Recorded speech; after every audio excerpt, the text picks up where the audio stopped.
There was a coffin in the chapel and a bride standing beside it who did not yet know she was one. Evelyn Hartley wore black to bury her husband, only nobody had told her yet that the ceremony the Duke of Ashworth had summoned the vicar for was not a funeral rite at all. It was a wedding. Her second, though she had never truly had a first. Not really. Not one where the groom had loved her. She stood in the cold nave of Ashworth Abbey with her fingers curled around a black-edged handkerchief, watching frost bloom against the windows, and she thought, not for the first time that month, that grief had a taste. It tasted like the beeswax candles guttering along the altar rail, and like the cold stone under her thin slippers, and underneath all of it faint and bitter, like the laudanum drops the physician had pressed on her the night William died. William, her husband of 11 months dead of a fever that took him in 4 days. So fast the household had barely finished airing the guest rooms for their wedding anniversary before they were closing the curtains for mourning instead. And now his brother stood at the front of the chapel, in his place. Marcus Hartley, Duke of Ashworth, was not a man given to softness, not in his face nor his voice nor, so far as Evelyn had observed in the 11 months she'd known him as her brother-in-law, in his heart. He was tall in the way that made rooms feel smaller, dark-haired, with a jaw that looked as though it had been carved with the express purpose of denying people things. He had attended his brother's sickbed with a stillness that Evelyn had mistaken at the time for coldness. It was only later, when she found him alone in the stables at 3 in the morning, with his forehead pressed to his horse's flank and his shoulders shaking in a way no duke's shoulders were permitted to shake in daylight, that she understood the stillness was armor, not absence. He did not look at her with grief now. He looked at her the way a man looks at a ledger he intends to balance. "You understand what is being asked of you," he said. Not a question. He rarely asked questions when a statement would do the same work more efficiently. "I understand what I am being told," Evelyn said. Her voice came out steadier than she felt, which was, she had learned in childhood, the only trick that ever worked. Sound calm long enough, and eventually the calm arrived to meet you. "That is not quite the same thing, Your Grace." Something flickered at the corner of his mouth, not a smile. She was fairly sure the Duke of Ashworth did not make those, not for a girl in mourning black standing 3 feet from her late husband's coffin, waiting to hear why she was expected to marry the man's own brother before the ground had even settled over him. "My brother left you nothing," Marcus said. "You know this." She did know it. She had known it within a week of William's death, when the solicitor came with his papers and his careful pitying voice, and explained that the Hartley estate entailed 6 generations deep, passed to the male line only, and that as William's widow she was entitled to a small jointure, payable quarterly, contingent upon her removing herself from Ashworth land within the month and troubling the family no further. She had nowhere else to go. Her own family, minor gentry from Shropshire, with more pride than money, had already written to inform her that a widow of 11 months' standing, without children, without fortune, was not a guest they had room to house indefinitely. Her mother's letter had used the word burden. Evelyn had read it twice, to be sure, then folded it very small and put it at the bottom of her trunk, the way she put away anything that hurt too much to look at directly. "I know what I am entitled to," she said, now, careful to keep the bitterness out of her voice, because bitterness was a luxury poor widows could not afford to display in front of dukes. "It is generous of your family to have thought of it at all." "It is not generosity." Marcus's jaw tightened. "William was my brother. Whatever else he was, however little he thought to provide for you, he was my blood, and you were his wife. I will not have his widow turned out onto the road like a debt unpaid. So, the solution is to marry her instead." Evelyn heard herself say it before she'd quite decided to, sharper than she'd meant. But grief had scraped something raw in her these last weeks. Some careful membrane she used to keep between her thoughts and her mouth, and it seemed to have worn through entirely.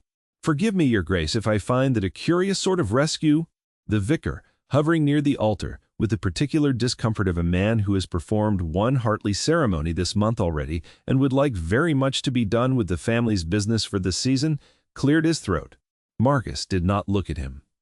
He looked at Evelyn, and for the first time since William's death, she saw something in his face that was not grief and was not duty. It looked oddly like respect. "It is not a rescue," he said. "It is an arrangement. You retain your position, your security, the roof over your head that you have already come to think of as home, whether you intended to or not. I retain a duchess in name which spares me the tedious business of every matchmaking mamma in the county descending upon Ashworth the moment my mourning black comes off. We will live as we choose, separate wings, separate lives, if that is your preference. I ask nothing of you but civility at the dinner table and your presence at church on Sundays, for the sake of appearances."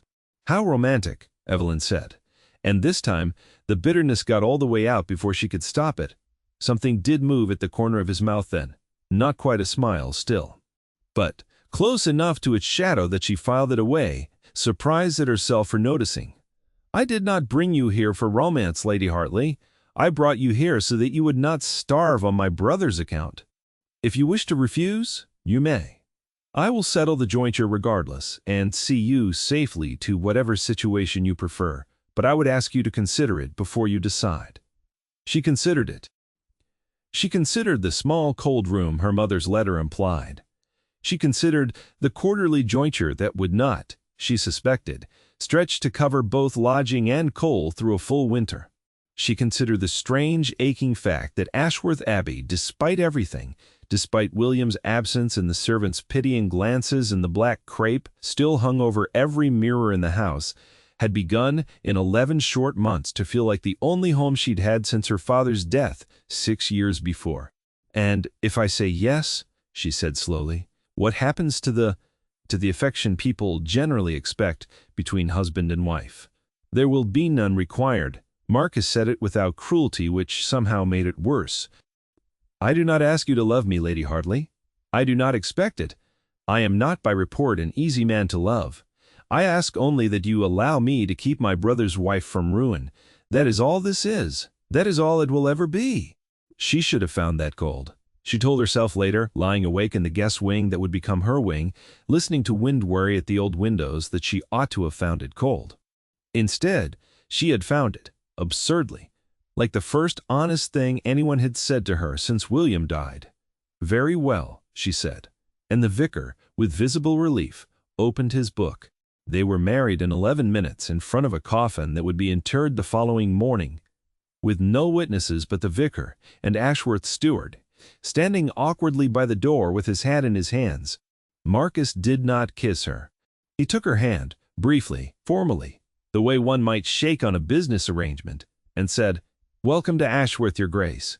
And something in the way he said "Your Grace," quiet and almost rueful, told her he understood exactly how absurd the title sounded.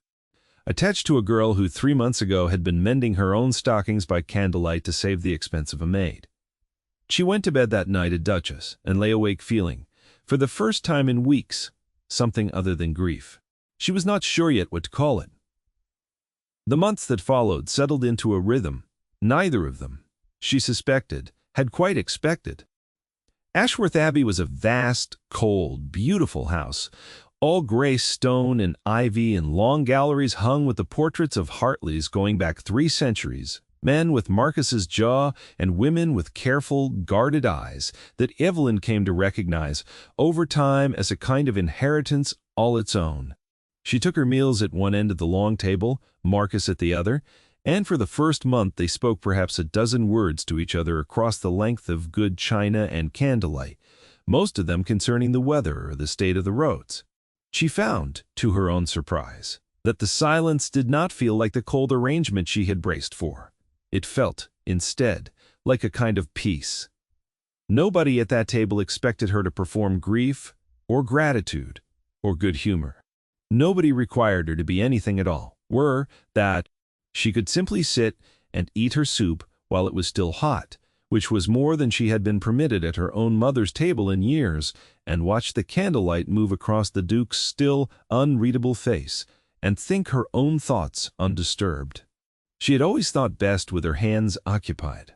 Her father, before his death, had kept a small glasshouse behind their Shropshire cottage, full of botanical specimens. He pressed and drew with a naturalist's careful eye, and Evelyn had inherited both the glasshouse habit and the eye. though she had precious little occasion to use either. Diana household where a widow's hours were meant to be filled with sewing and scripture and not much else. At Ashworth she found the old orangery half neglected, its glass panes furred with limescale, its beds gone to riot. She began to spend her mornings there, sketchbook in hand, cataloging what still grew wild among the broken pots. A stand of foxglove that had seated itself defiantly through a crack in the flagstones, late roses gone leggy and strange, a hellebore that bloomed, against all reason, in the depths of December. It was in the orangery, 6 weeks into her marriage, that Marcus found her. She heard his boots on the flagstones before she saw him, and had time enough to close her sketchbook, an old habit, the instinct to hide anything that might be judged frivolous, before he rounded the broken trellis and stopped, looking not at her, but at the riot of foxglove she'd been drawing. "I did not know anyone still came in here," he said. "I hope you don't mind it, Your Grace." He heard the old careful note creep back into her voice, the one she used at her mother's table, the one that measured every word before it left her mouth for how much trouble it might cause. "I did not think to ask permission." "Everyone else does," Marcus said. "But they don't usually ask permission first. They simply assume the answer would be no, and avoid me instead." He said it dryly, without quite looking at her, and it took Evelyn a moment to understand that he had, in his own economical way, made a joke. She laughed. It surprised her, the sound of it, rusty from disuse. Marcus's head came up at it, something crossing his face that she couldn't quite name, not quite surprise, something gentler than that. "May I see?" he asked, nodding at the sketchbook. She hesitated. Nobody had asked to see her drawings in years. William, kind as he'd been in his own distracted way, had considered them a pleasant enough hobby for a wife to keep herself occupied with, in the same category as needlework, worth an absent compliment and no more. Her mother had called them a waste of good paper. She opened the book anyway and held it out, and watched Marcus's face as he studied the page, the foxglove rendered in careful ink, every vein of every leaf accounted for, the strange, defiant hellebore beside it. "You have your father's eye," he said, after a long moment.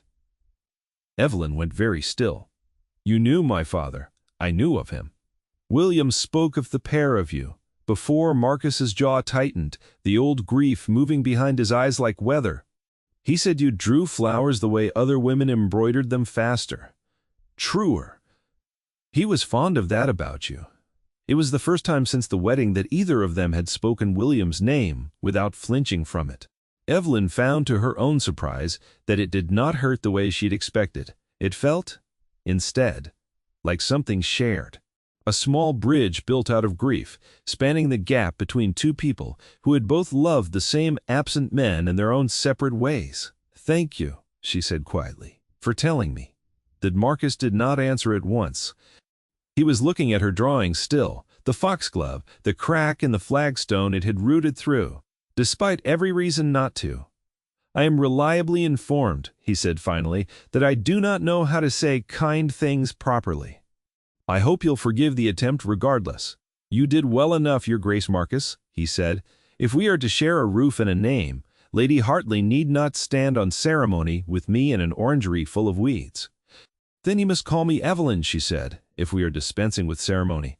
"Evelyn," he said, and something in the way he said it, careful, almost testing, like a man handling a thing he was not yet sure he was permitted to hold, settled somewhere warm and unfamiliar in her chest. It became a habit after that. He would find her in the orangery most mornings, and stand a while, and ask after whatever she was drawing. And she found, over the slow accumulation of weeks, that his silences were not cold at all, once she learned to read them. He was a man who had spent a lifetime being the second son who became the heir, who became the duke, always one step behind a role he had not asked for and had never quite finished grieving into shape. His silences were not indifference. They were the careful economy of a man who had learned, early and hard, that words cost something, and he did not spend them carelessly. She began, without quite noticing when it happened, to look forward to the sound of his boots on the flagstones. By spring, they had taken to walking together in the evenings, along the low wall that marked the edge of the home wood, and Evelyn found herself telling him things she had not told anyone, about her father's glass house, about her mother's cold correspondence, about the particular loneliness of being a poor relation in a house where affection was doled out according to how much trouble you were likely to cause. Marcus listened the way he did everything carefully without interruption, and when he spoke it was rarely comfort exactly, but something better than comfort. Understanding. "My father was much the same," he told her once, as they walked, the evening full of the dry clatter of grasshoppers in the long grass and the smell of hot clover baking under a low sun. "Affection was a currency in our house too. William spent his more freely than I ever learned to. I think that is why everyone loved him best." "I don't think that's true," Evelyn said before she'd quite decided to say it. Marcus glanced at her. "You needn't be kind on my account. I am not being kind. I am being honest, which you seem to value rather more, Your Grace." She caught the corner of his mouth twitch again, that near smile she had come to watch, for the way she watched for the hellebores bloom in December, rare and worth waiting on. "William was easy to love. You are not easy. But I think, given time, you are the one worth the trouble of it." He did not answer that, but he was quiet in a different way for the rest of the walk, and when they reached the gate to the kitchen garden, he offered her his arm to cross the stile, and let his hand rest, after a moment longer than was strictly necessary, over hers where it lay in the crook of his elbow. It was the closest either of them had come, in 5 months of marriage, to admitting what was growing quietly between them, unplanned and unasked for, in the space where a cold arrangement was supposed to have been. The letter arrived on an ordinary Tuesday in early autumn, and it was Evelyn who found it first, though it was not addressed to her. She had gone into Marcus's study to return a book he'd lent her, a slim volume of Gilbert White's Natural History that he'd produced one evening with the same careful, testing manner he'd used the first time he said her name, as though offering her something he wasn't certain she'd want. The desk was cluttered, as it often was, with estate papers and correspondence, and it was only because the letter had slid half off the blotter, its wax seal cracked and its direction visible, that she saw the name at all. Josiah Fenwick, solicitor, of Lincoln's Inn. She would not have thought twice about it, except that beneath the salutation, in a clerk's careful copperplate, was a single line that stopped her cold where she stood. Regarding the true circumstances of the late Lord William Hartley's marriage and the question of prior claim upon the Ashworth entail. Evelyn read it 3 times before she understood she had, in fact, read it correctly. She should have set it down. She knew, even as her hand closed around the paper, that reading a letter not addressed to her was a betrayal of the quiet trust that had grown up between them. These past months, fragile and unnamed as it still was.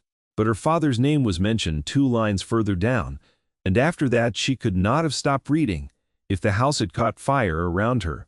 The letter was old business, dredged up, it seemed, by some clerk's overzealous review of the Hartley estate papers. Following William's death, it concerned a marriage settlement drawn up 22 years before between Evelyn's own father and a Hartley cousin twice removed, a settlement that had named Evelyn, then an infant, as heir to a parcel of land and a modest fortune held in trust, land and fortune that had, through a series of clerical errors and one very convenient act of neglect, been quietly folded into the Ashworth estate itself upon her father's death, without ever passing to her.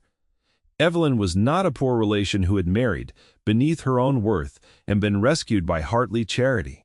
She was, and had been for 6 years, an heiress in her own right, her inheritance swallowed whole by the very family that now called her a burden to be managed.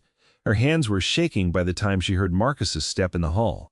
She did not have time to decide what to do with the knowledge before he was in the doorway, and something in her face must have told him at once that whatever peace they had built these past months had just cracked clean through, because his own expression shuddered instantly, the old Duke's stillness sliding back down over his face like a portcullis.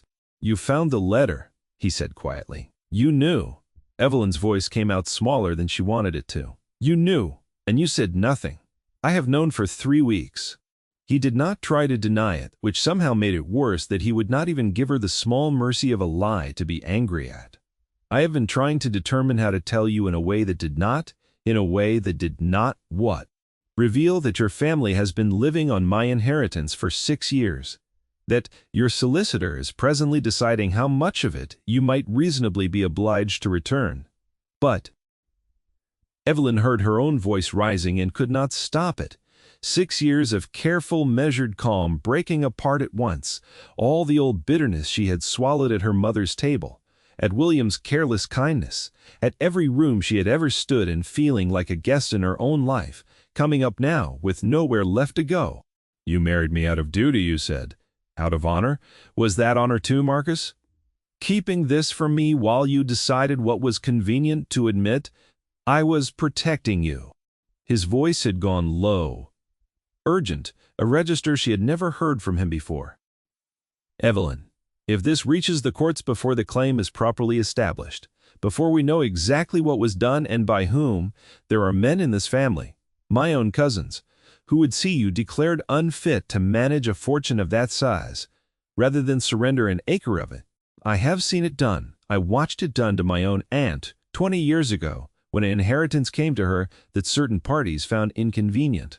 I was trying to build the case properly before I brought it to you, so that when I did, you would have more than a solicitor's letter. You would have certainty.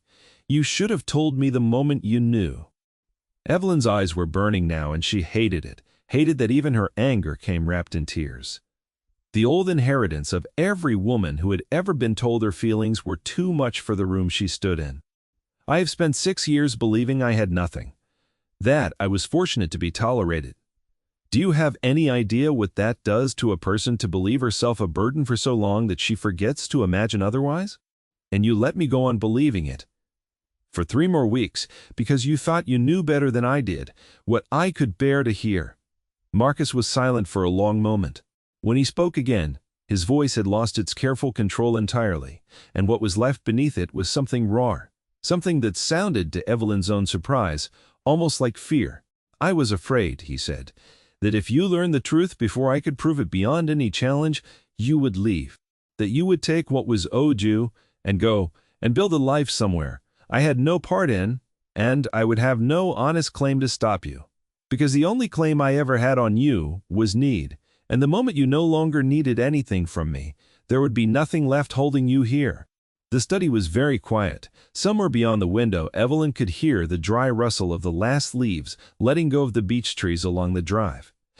That is the most honest thing you have ever said to me, she said finally, and it is also the most foolish. Marcus's jaw tightened, bracing, she realized, for a blow. I did not stay in this marriage because I had nowhere else to go, she said. Not after the first month. Perhaps not after the first fortnight. I stayed because somewhere in the silences and the orangery and the evenings along the wall, I built something with you that I did not know I was permitted to want. You are not an easy man to love, Marcus. You said so yourself. But I told you once that you were worth the trouble of it, and I meant it then. And knowing what I know now does not change a single word of that. What it does change, and here her voice hardened again, because grief and fury could apparently live in the very same breath, is my patience for being managed. I do not need protecting from the truth. I have survived worse with far less warning. Then what do you need from me? Marcus said low. Because I confess I no longer know how to give it correctly. The truth, Evelyn said. All of it now. And then we will decide together what is to be done, because it is my inheritance, and my name being weighed by men in London, and I will not be a subject discussed in my own house one moment longer. He told her everything. The solicitor's letter had come to light during a routine review of the estate's holdings, prompted by nothing more sinister than an aging clerk's insistence on tidying old files before his retirement.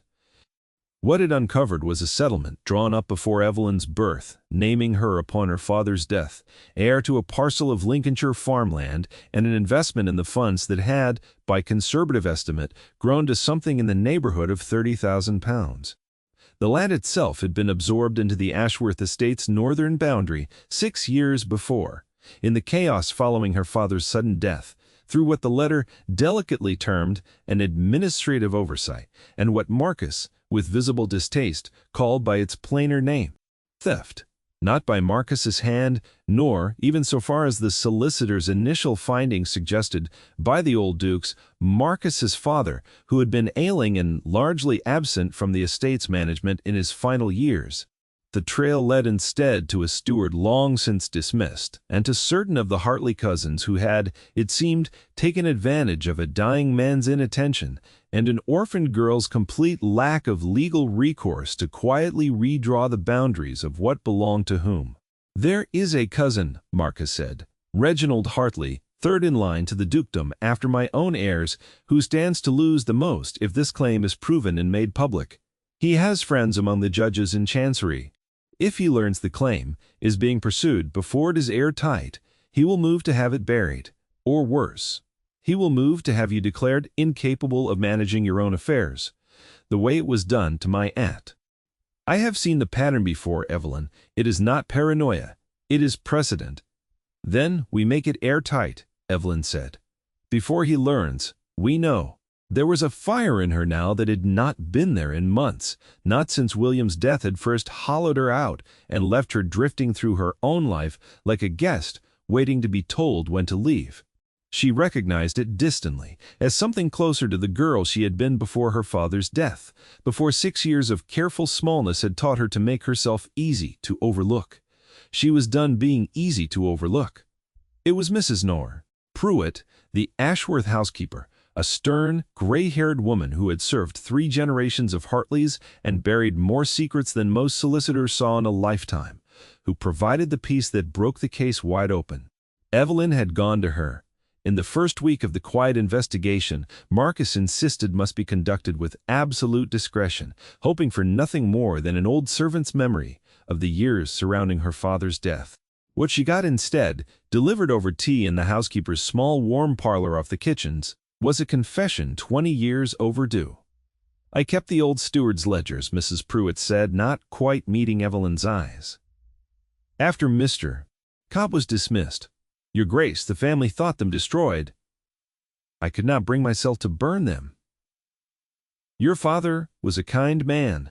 He gave me a position when my own husband died with nothing, and I never forgot it, though I have been a coward these 6 years about what I knew.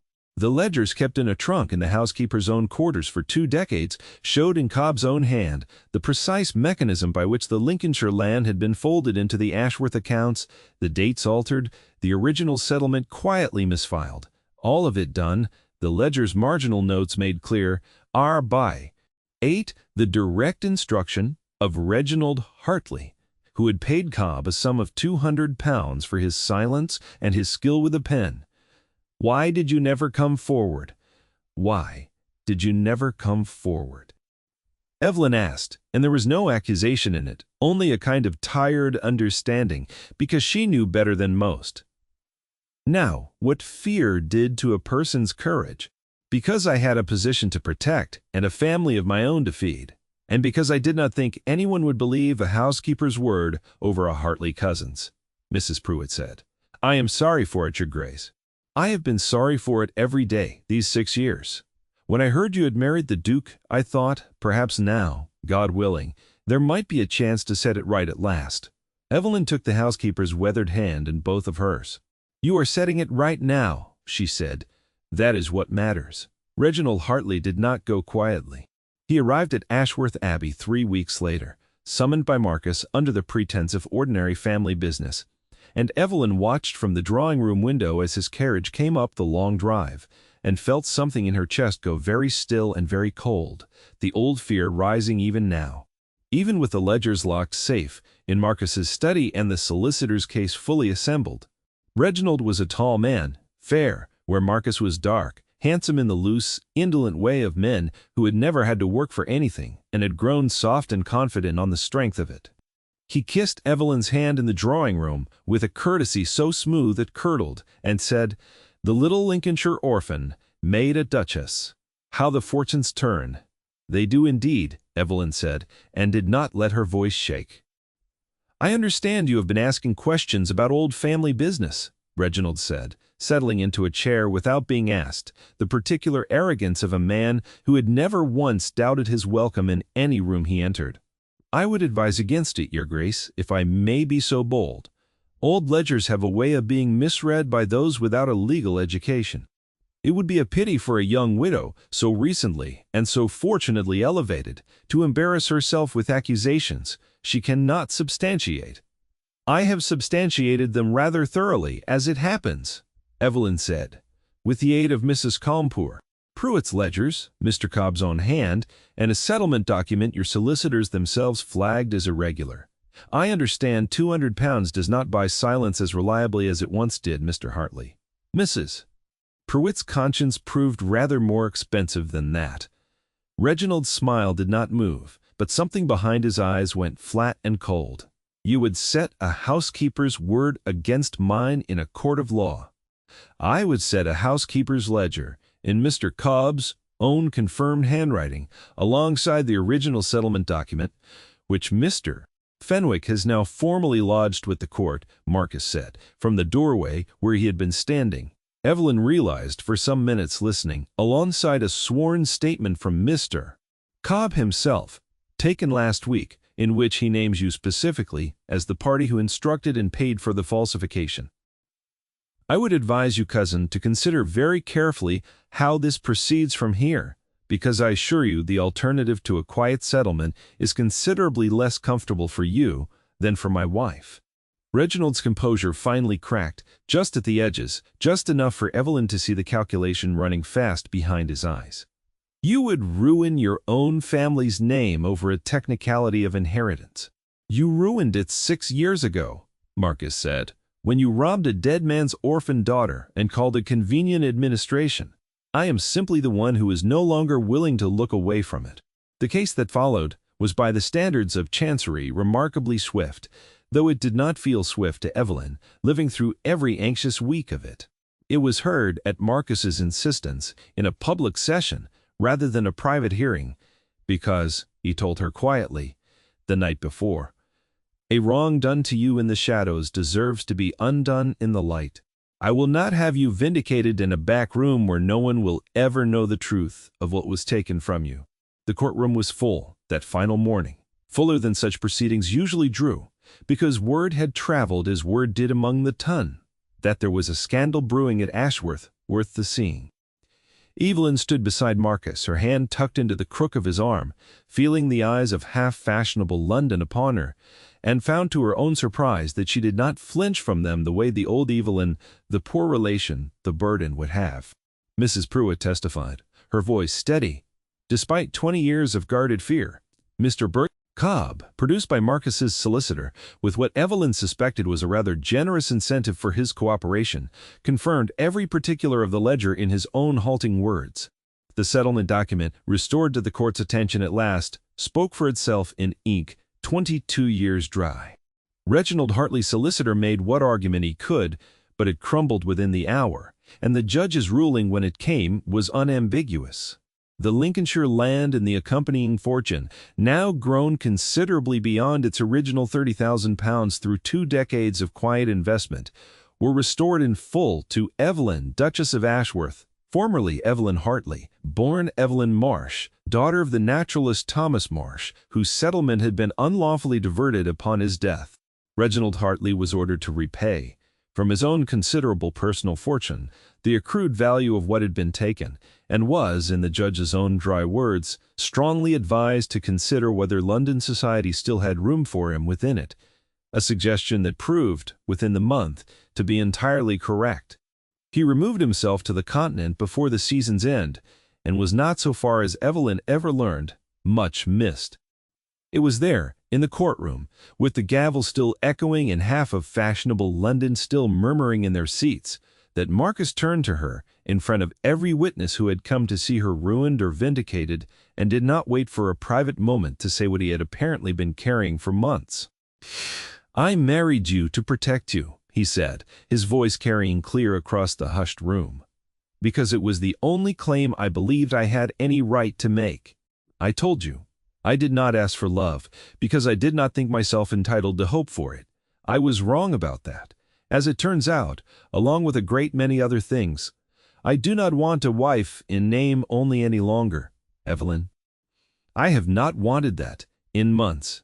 I want the woman who draws flowers in a broken orangery until she has made something worth looking at out of nothing at all, the way she has made something worth loving out of a marriage that began as an obligation. I am asking you, in front of every person who once thought you had nothing to bring to this family, to stay with me, not because you need protecting anymore, but because I cannot imagine a single morning that does not begin with the sound of your step in the hall. The courtroom had gone entirely silent. "You are aware," Evelyn said, and her voice, to her own great satisfaction, did not shake at all, "that I no longer need anything from you. I have my own fortune now, my own name restored, my own choice in the matter entirely." "I am aware," Marcus said. "It is rather the point." "Then you should know," Evelyn said, and let herself smile fully, for what felt like the first time in 6 years, "that I am staying because I choose to, and not one particle less." He kissed her, then, in front of the judge and the solicitors and half of fashionable London, the first time he had ever done so, and it was not chaste in its meaning, even if it was modest in its execution, and somewhere in the gallery someone began, rather scandalously, to applaud. A year later, Ashworth Abbey looked very different than it had the autumn Evelyn arrived there in morning black. The orangery had been restored properly, its lime-furred panes replaced, its beds cleared and replanted according to Evelyn's own careful design, and it was there, most mornings, that the Duchess of Ashworth could be found with her sketchbook cataloguing the estate's wild botanicals in the same careful hand her father had taught her. In the past 12 months become rather more than a private hobby. A small volume of her botanical drawings, published quietly through a friend of Marcus's in London, had found its way into rather fashionable hands, and Evelyn Hartley, Duchess of Ashworth, was becoming known, in certain circles, as something more than a scandal survived. She was becoming known as an artist, in her own right, Mrs. Pruitt remained at Ashworth still, her position elevated, her wages doubled, her ledgers no longer a source of fear, but a small, quiet monument to the courage it had taken her to speak, at last.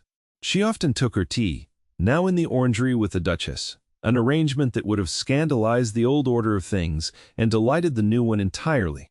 Reginald Hartley wrote, occasionally, from the Continent, letters that grew shorter and more desperate, as his fortune, diminished by the settlement, failed to stretch as far as his habits demanded.